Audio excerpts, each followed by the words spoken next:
Hey podcast friends, thanks for checking out my video. Today's topic is on step 1 from an atheist perspective. Enjoy.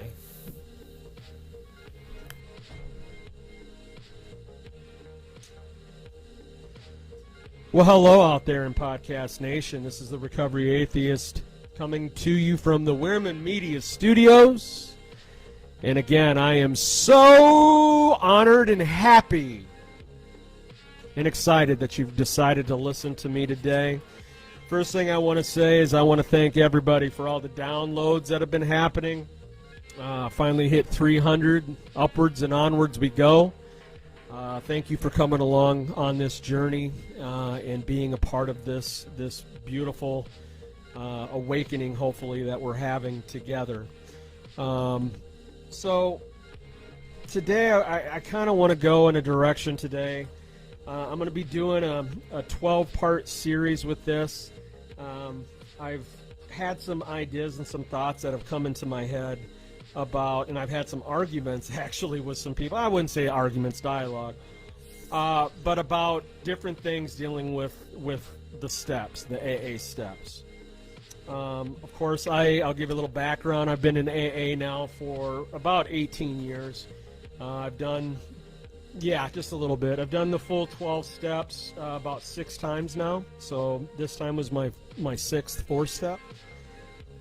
So I would say that I know what I'm talking about with doing the steps and what AA is expecting and what they want out of you through the program. So the debate that was going on was dealing with step 1, because I have an issue, obviously, being the recovery atheist, dealing with AA on the whole as being the only way to be able to get sober. And my way of looking at it is that if you're an atheist and don't believe in a God or a higher power and you come into AA, you're going to be turned off by it, for one thing. And then the other thing is they're going to tell you that you can't recover without it, so you're going to be like, I'm a lost hope, why even try? So what got it started is I put a meme on Facebook, and I'm sure some of my friends out there who look at my page and my group pages, seen it on there, was a picture of a guy in a 12-step program meeting, and they're like, it says something to the idea of, this is what happens when the atheist goes in and hears that you have to have God involved.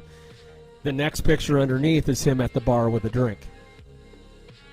And I've done that many times where it's like, I'm not going to be able to get this when I don't believe in God.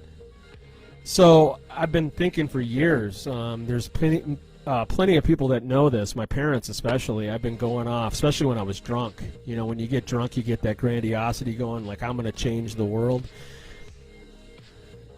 Yeah, I'd gotten in my head that there needs to be a change with AA, or a change, a different alternative option to AA and the way the steps and the way the book is written. This book was written in the 30s, okay? This book is outdated. It's just as outdated as the Bible is.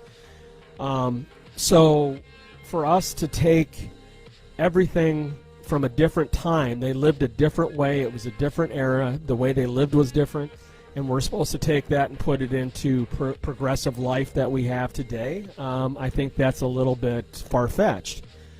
So what I'm thinking about is I'm wanting to go through and I want to work through it with you watching me. I'm going to present some ideas to you out there that I would love for you to be able to share with me as well, some of your thoughts on it, but kind of brainstorm together on this, and I want to start looking at building a new program. Little by little. It's going to take time, but I'm going to go from my experiences and what I am doing. I've been sober in a week. I will be sober for 7 months.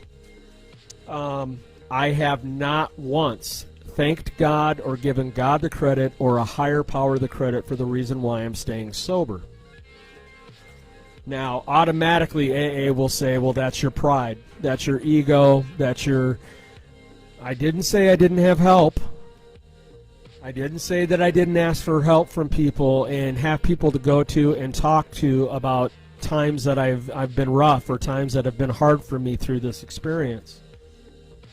But to say I need to put it on a God to be able to cure me or to have me recover from that phenomenon of craving, that obsession, by just turning it over to something that I don't even know is there, I'm sorry, that just does not work for me. So I want to talk about the steps. We're going to be doing, I'm going to do 12 episodes of it. I'm going to go for each one of the steps. I've done some research on it.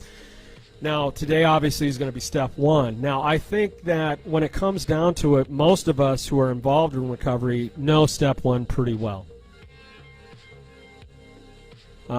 It is the one step that everyone says in AA is the only one you have to do perfect. That's what they say. The first step, obviously, is that we admitted that we are powerless over alcohol and that our lives have become unmanageable. Now, this was the discussion that happened on this meme I had posted on Facebook.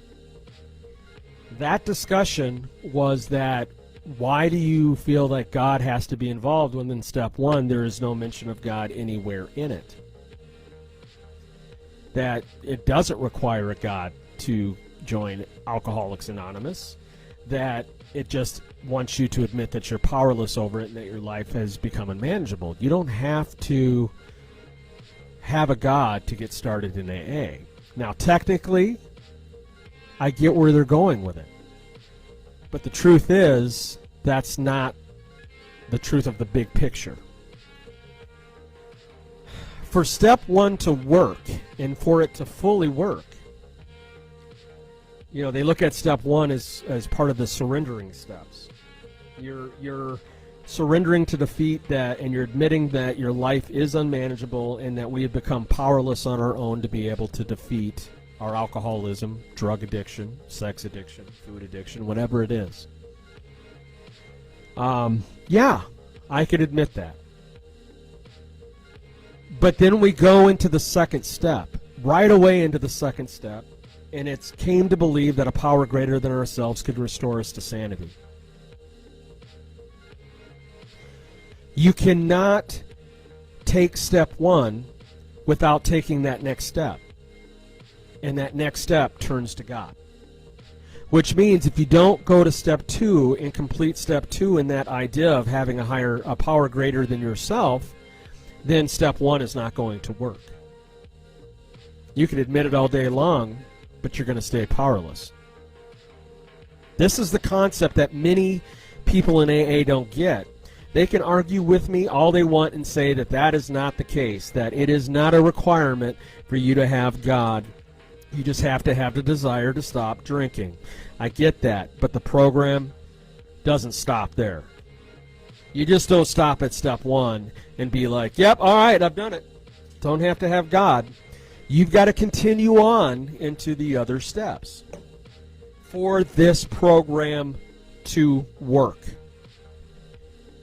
So because of that, then it goes to the point of where we must find a power outside of ourselves to give us the power to stop. By doing that, we need to have a God or a higher power in place to do that. It says in the big book that our ego, our self-centeredness, our selfishness, is what, was the root of our problem. I get that. But I don't need a God to be able to know that and change that. Why do I need a God to realize that I'm being a selfish prick? Why do I need a God to tell me that I'm being an asshole? Why do I need a God to say that my ego has gotten out of hand? There's no reason why I cannot audit that on my own and from the friends around me helping me understand that and change it without having to have God in place. What makes it so much better to have a God to be able to do that? I have changed in this last 7 months in a lot of ways dealing with my ego, and God has not been a part of it. So if that's the case, you're telling me that I truly haven't made a change? I find that to be ignorant.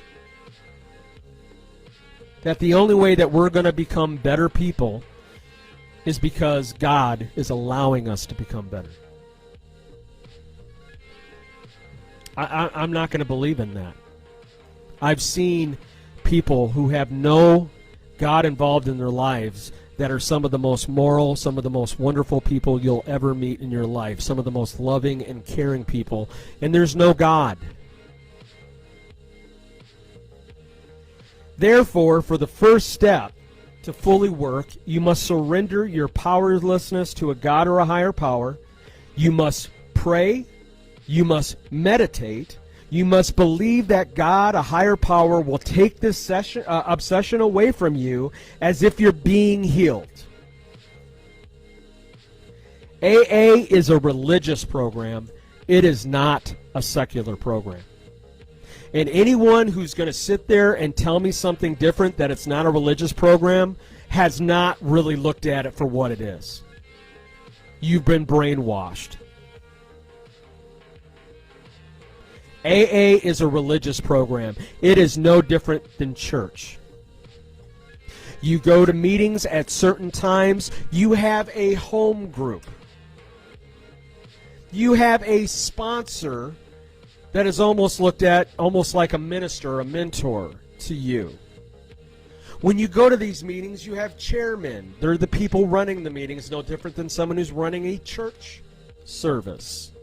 You have a big book, a Bible for AA, and they want you to know what's inside that book so you can take those words to heart and relay it to you in your recovery. It's a church. And anyone who tells me different, I feel sorry for you that you don't see that. This is not some secular humanistic program.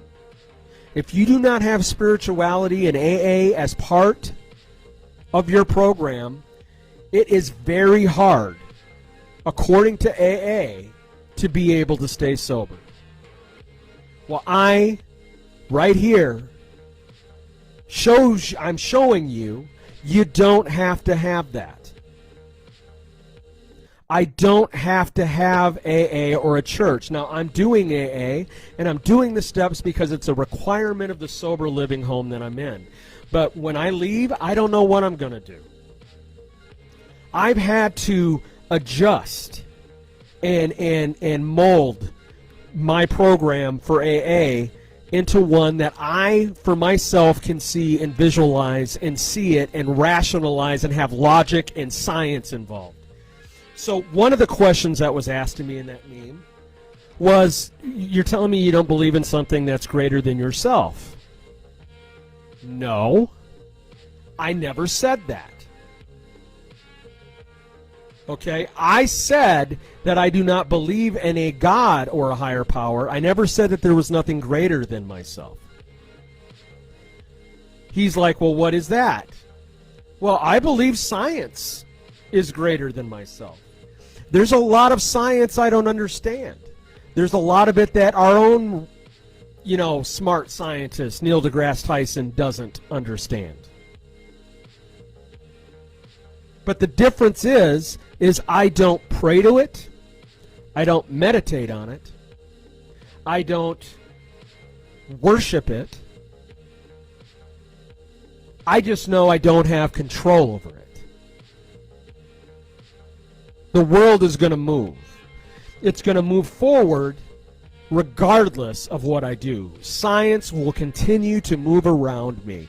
There is ions moving around me right now. The atoms and the cells that are in my body are moving, and I don't know how it's working or how it's being controlled. That is a power greater than myself. I don't need a mystical spiritual God to be able to understand that I'm not all that in a bag of chips. Because that's really what AA is wanting you to do. They're wanting you to realize that you're not all that that our ego and our self-centeredness is the reason why we go out and use, and I completely agree with them. But I don't need God to be able to transform that and change to become a better person who's not that way. And I don't think that that's illogical. I don't think that's asking a lot for people to think that way. You know, I'm not against whatever you got to do for your recovery. If AA and God and spirituality is what you want to do, that's fine. Go for it. Whatever floats your boat, whatever makes you happy that way, I want to see you be able to do it, and I want to see you be able to have success. But just because that's your experience doesn't mean I have to have that experience, or that I've had that experience, or that I have to do it the same way that you do it. That in itself is egotistical. To think that you're the only way to be able to recover. How is that not egotistical? How is that not self-centered? Woo! I feel like I'm preaching right now. How is it not?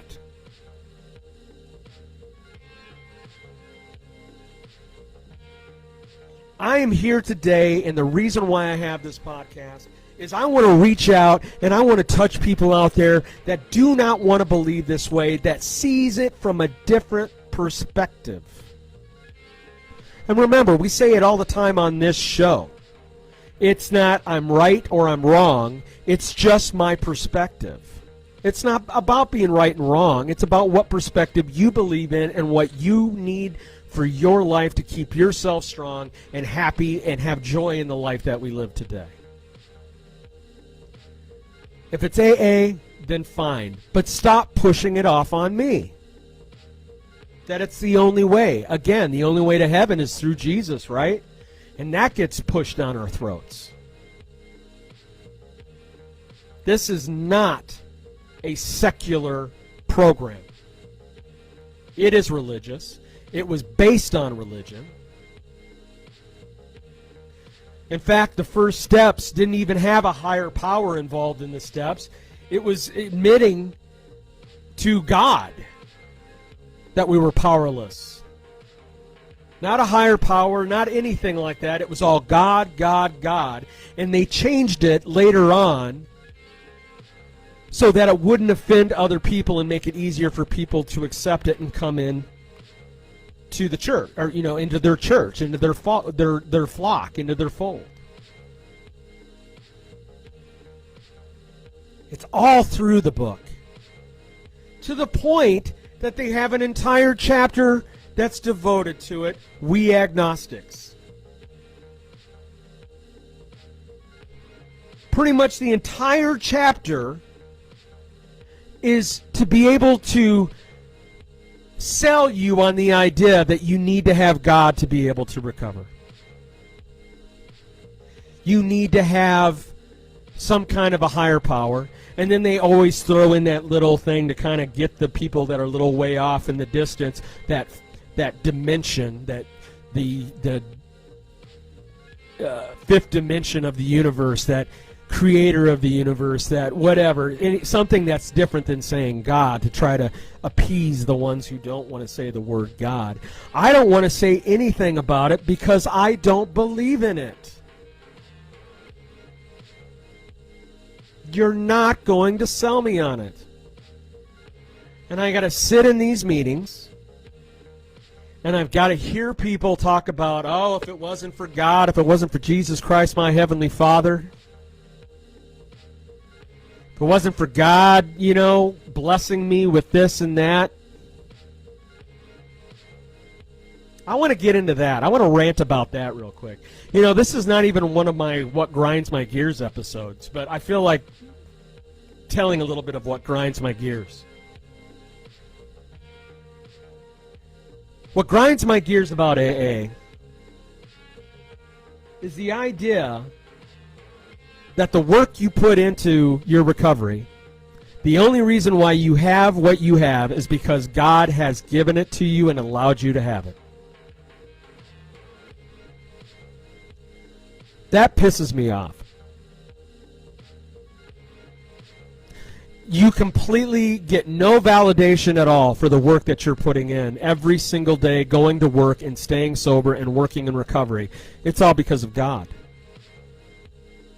They do the same thing with hospitals. People that have cancer, people that go to the hospital, and 2 years later they're cured of it, and they come out and they say, "Oh, thank you, Jesus, thank you, God, for curing me of cancer. Thank you." They never thank the nurses or the doctors.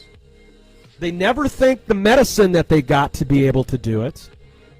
They never thank the people that have the support groups and the therapists that help them get through it, physically and mentally. It's God, because God allowed those people to have the lives that they had. God blessed those people with the skills they had. They didn't earn it. That's some bullshit. It's okay to stand up for yourself and say, I have put the work into this, and feel validated for it, that you have worked hard to get to where you're at. Doesn't mean you have to be a pompous dick about it. Doesn't mean I have to sit here and go, oh, look at me, look how great I am. That's not what I'm saying. But I can say over the last 7 months, to go from where I'm at to where I'm at today, where I was at then to where I'm at today, I am proud of myself.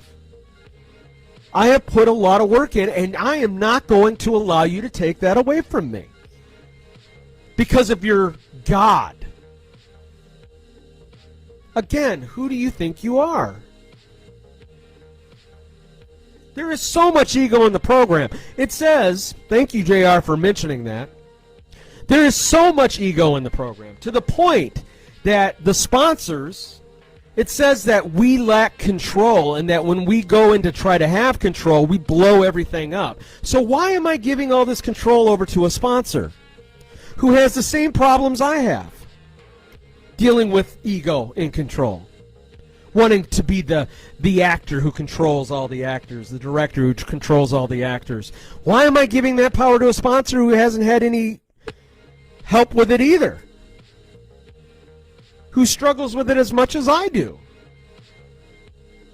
And a lot of people out there don't know this. There's not a single word called sponsor in the big book.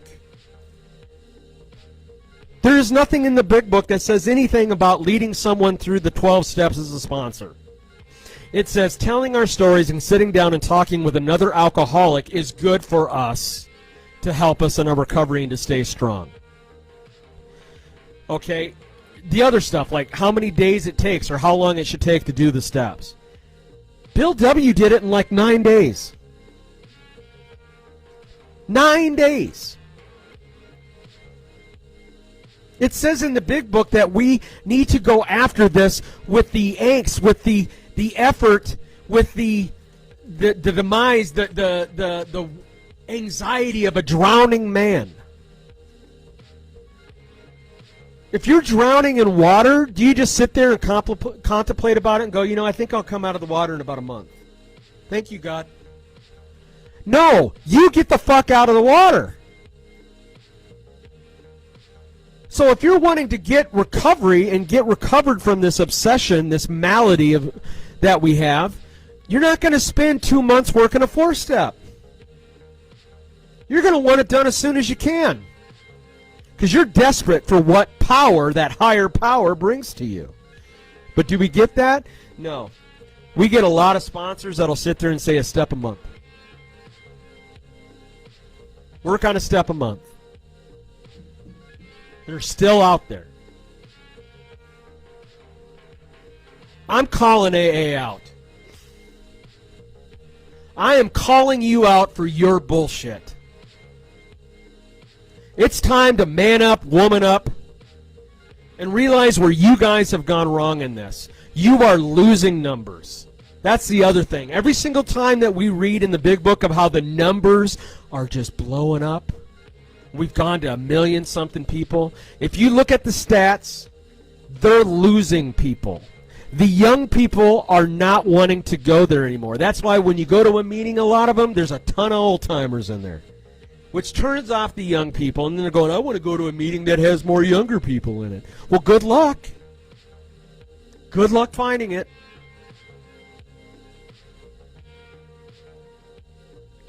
They're full of it.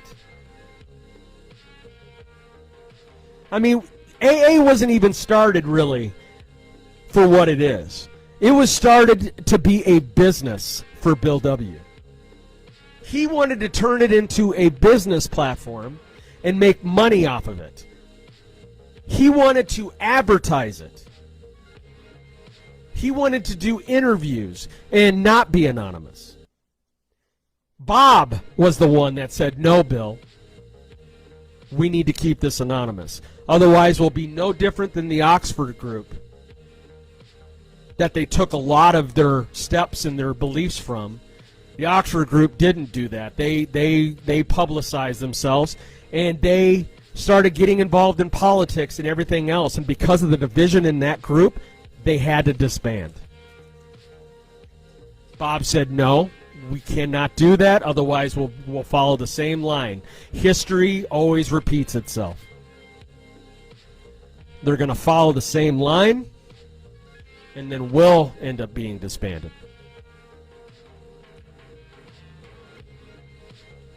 Bill was so egotistical. He was full of himself. Even when he was a drunk bastard in a bar, he even says it in the big book, he still had a grandiosity about him. When he got sober, he had a grandiosity about it that he should be bringing alcoholics into his home and he was going to get them straight. And he might have had 6 months clean. Really? We're believing in a book that is outdated.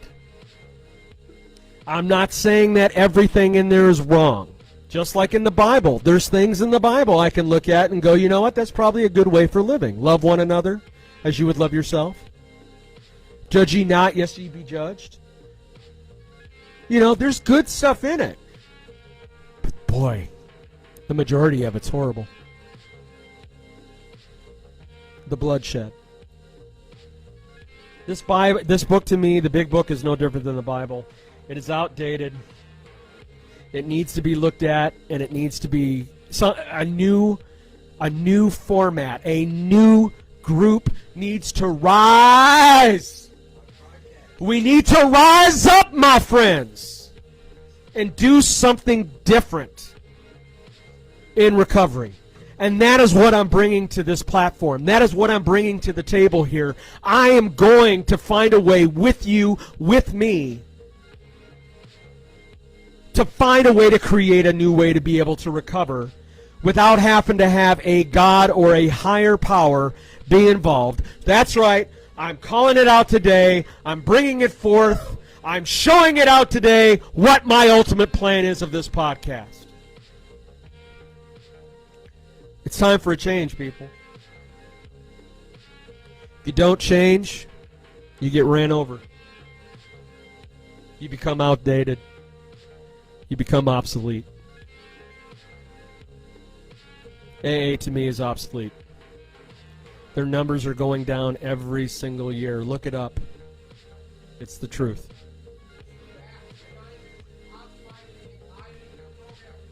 No. They say that because they stay the same, that's the reason why the program works. It's not working anymore. Look at the facts. Look at the actual numbers. It's not working anymore.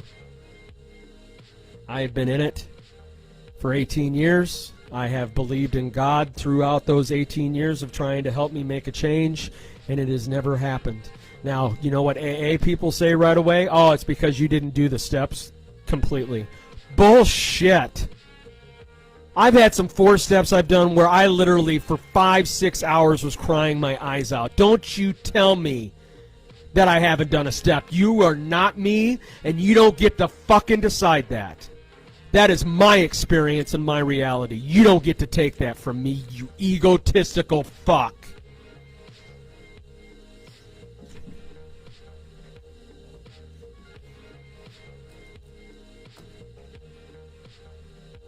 I will do what I need to do in my life that is going to help me for the better road of recovery. And a God is not going to be the answer for me.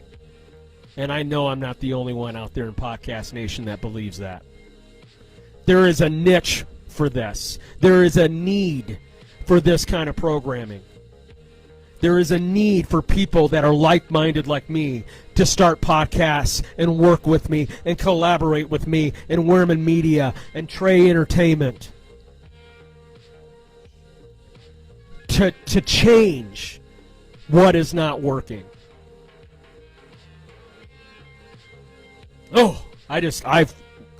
Lightning is just going through me. You know, that same feeling that those Christians say when they're preaching and they're getting into it, right now without a God, I'm feeling it.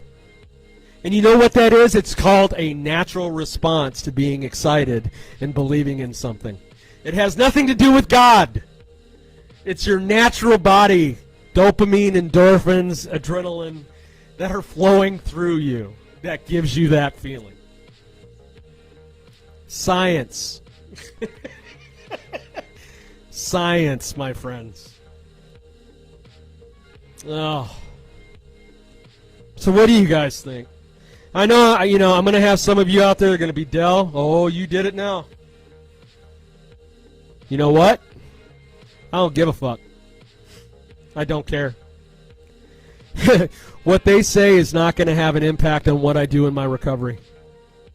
While they're sitting over there miserable and putting me down and talking shit about me and getting upset with me and being unhappy in their lives, I'm not going to give a fuck, and I'm going to keep moving forward and be happy. I'm going to keep growing. I'm going to become a better person. I don't need those people. I've got people who believe the way I do and understand the way I do. So I challenge everybody out there. When you look at it, when you look at AA, I've done other episodes dealing with Mormonism, dealing with Scientology, dealing with all these other different religions. What makes AA any different? Seriously. What makes AA any different? You've got a big book, like a Bible. You've got meetings that you religiously go to, including a home group, like church. You've got members. You pay member dues to be a part of different clubs, like a tithe. Like you're paying tithes to be a part of that. You've got special speakers that come in, like it's almost like a revival service. Special ministers coming in. You've got someone leading the services, the chairperson, who is like the person leading the church service. Oh, you take up an offering. Step 7, baby. You take up an offering. Just like a church service. And oh yeah, you got the 12 steps. And you've got the 10 commandments. Come on. It's not a coincidence, people. Start opening your eyes and become awoke to what it really stands for and what the image is. What they're trying to portray. They're trying to sit there like the Wizard of Oz behind the curtain. Oh, we're not a Christian organization. But you pull back that curtain, and there's Jesus on the cross. Died for your sins. That's what this was started on. That's what this program was based on. And you cannot deny it. It is a fact.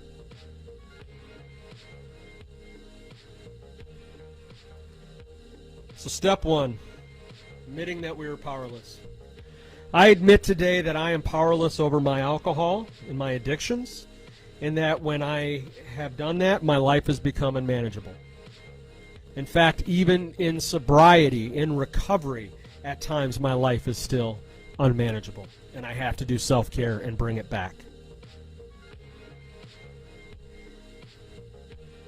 I don't need a God to help me admit that. I don't. I admit it because I know it. I admit it because of the behaviors and the people around me, the consequences.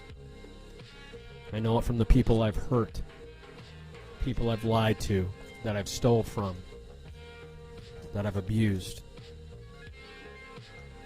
including myself. I don't need God to tell me that. I don't need a higher power to tell me that. I can see it for what it is. And I can say, yeah, when I drink, I'm powerless when I'm drinking, and my life is unmanageable.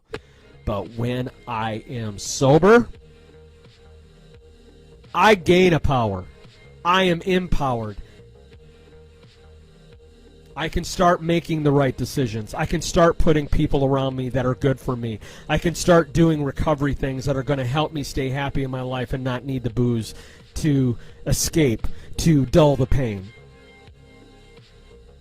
And I can do all of that without a God or a higher power. Do you agree with me? Do you not? Would love to hear comments. I would love for you to talk to me about it. You can obviously get me on my messenger through Facebook.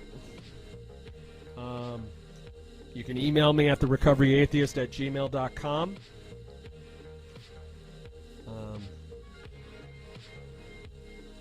Just give me a shout out. Give me a shout out. Let me know what your thoughts are. What maybe your thoughts are of what we can do differently. You want to call? You want to give me a message and blast me and call me a heathen, an infidel, whatever you want to call me. You go right on ahead, because guess what? It's not going to change my opinion. Okay? So I love all of you out there. It's not going to change my opinion. But remember, it's not about me being right. It's not about me being wrong. It's just about my perspective. Peace out, everybody. You be safe out there. Hey again, friends. Thanks for watching my video. Today's topic again was Step 1 from an atheist point of view. Please subscribe to my YouTube channel, The Recovery Atheist. You can email me at therecoveryatheist@gmail.com. You can take me wherever you go on Spotify and other platforms on your iPhone and Android devices. Take me on the go when you're on the go. Be safe out there.